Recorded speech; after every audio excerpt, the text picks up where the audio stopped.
नमस्कार मित्रांनो.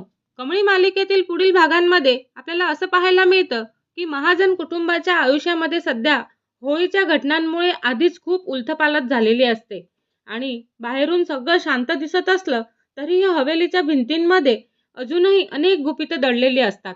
आणि ह्या गुपितांपैकी एक गुपित आता न कळत उघड होण्याच्या उंबरठ्यावरती येत असतं. आणि ते कशा प्रकारे उघड होणार आहे ते आपल्याला ह्या भागात बघायला मिळणार आहे. पण त्याआधी जर तुम्ही आमच्या चॅनलला सबस्क्राईब केलं नसेल तर सबस्क्राईब करा आणि व्हिडिओ आवडल्यास लाईक द्यायला विसरू नका. तर आपण बघतो की भागाच्या सुरुवातीमध्ये सकाळची वेळ असते आणि हवेलीमध्ये सगळेच जण आपापल्या कामांमध्ये व्यस्त असतात. स्वयंपाकघरामध्ये सरोजा शांतपणे काम करत असते, पण तिच्या मनामध्ये मात्र खूप मोठा ताण असतो. कारण एक तारीख तिच्या मनात सतत घुमत असते आणि ती म्हणजे 15 मार्च. सरोजा थोडा वेळ विचार करत असते आणि शेवटी ती एक निर्णय घेते. ती हवेलीच्या मागच्या बाजूने असलेल्या एक छोट्या मंदिरात, तिथे गावच्या मंदिरामध्ये पंडितजी काही पूजा करत असतात त्या मंदिरामध्ये जाते. आणि सरोजा थोड्या संकोचाने पंडितांसमोर उभी राहते आणि हळू आवाजात म्हणत असते, पंडितजी, मला एक गोष्ट विचारायची आहे आणि एक तारीख आहे आणि ती आहे 15 मार्च. पंडितजी तिच्याकडे शांतपणे पाहतात आणि पंडितजी म्हणतात की तारीख सांगून काय होणार आहे ताई? कोणासाठी विचारताय? तेव्हा सरोजा काही क्षण शांत उभी राहते आणि तिच्या चेहऱ्यावरती चिंता आपल्याला स्पष्ट दिसत असते. सरोजा हळू आवाजात म्हणत असते की त्या दिवशी राजन साहेबांचा वाढदिवस आहे. मला एवढंच जाणून घ्यायचं आहे की त्या दिवशी काही वाईट योग नाही ना? आणि पंडितजी थोडा वेळ पंचांग पाहू लागतात. हवेत अचानकच एक विचित्र शांतता निर्माण होते. पंचांग चाळताना अचानक पंडितजींच्या चेहऱ्यावरती रंगच बदलून जातो आणि त्यांचा चेहरा पांढरा फटक होतो. त्यांच्या कपाळावरती आढ्या पडतात आणि पंडितजी गंभीर आवाजामध्ये म्हणत असतात, तुम्ही म्हणालात ना 15 मार्च आणि राजन. तर सरोजा तिथेच घाबरून जाते. सरोजा म्हणते, हो, काही समस्या आहे का पंडितजी?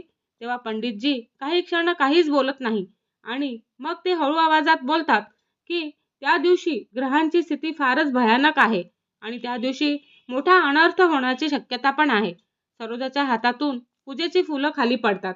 सरोजा घाबरून जाते आणि म्हणते, अनर्थ? आणि कसा अनर्थ? पंडितजी लगेच म्हणतात की कोणाच्या आयुष्यावरती मोठं संकट येऊ शकतं. घरात मोठा धक्का बसू शकतो. कदाचित जीवावरही बेतू शकतं. हे ऐकताच सरोजाच्या डोळ्यामध्ये पाणी येतं आणि ते स्वतःशीच पुटपुटायला लागते आणि म्हणते, देवा, पुन्हा नाही, पुन्हा तसं काही होऊ नको. तेव्हा पण त्यांना अजिबातच कल्पना नसते की आता पुढे काय होणार आहे. हे संपूर्ण संभाषण कोणीतरी दुसरंच ऐकत असतं आणि मंदिराच्या बाहेरच्या बाजूने उभी असलेली नयनतारा ती सगळं ऐकत असते. ती आधी तिथे फक्त योगायोगानेच आलेली असते, पण जेव्हा तिच्या कानावरती राजन हे नाव पडतं तेव्हा ती धबकून जाते आणि ती पूर्ण संभाषण शांतपणे ऐकून घेते आणि तिच्या चेहऱ्यावरती संशयाचे भाव स्पष्ट दिसू लागतात. नयनतारा मनामध्ये विचार करते, ही सरोजा एक साधी कामवाली आहे, पण तिला राजनच्या वाढदिवसाची तारीख कशी माहिती आणि राजनची काय एवढी चिंता करते? तिच्या डोळ्यामध्ये प्रश्नांची वादळं सुरू होतात आणि ही राजनला ओळखते तरी कशी आणि इतकी चिंता का करते त्याची? ह्या बाईचा आणि राजनचा काहीतरी जुना संबंध असू शकतो आणि आहे का? तेव्हा नयनतारा आता पूर्णपणे सावध झालेली आहे आणि ती स्वतःशीच ठामपणे म्हणत असते की ह्या सरोजाचं काहीतरी मोठं गुपित आहे आणि ते गुपित मी शोधूनच काढणार. आणि दरम्यान मंदिरातच सरोजा अजूनही चिंतेतच उभी असते. सरोजा मनामध्ये विचार करते आणि पंडितजींना म्हणत असते, पंडितजी, काही उपाय नाही का? काहीतरी पूजा आणि काहीतरी मार्ग असू शकतो ना? तेव्हा पंडितजी थोडा विचार करतात आणि पंडितजी म्हणतात, उपाय आहे ना, पण तो खूप कठीण आहे आणि तो उपाय केल्याशिवाय संकट टळणारच नाही. तेव्हा सरोजा निर्धाराने म्हणत असते, कितीही कठीण असलं तरीही मी ते करेलच. फक्त राजांवरती संकट येऊ नये एवढंच बस. पण बाहेर उभी असलेली नयनतारा हे ऐकून पूर्णपणे हादरलेली असते.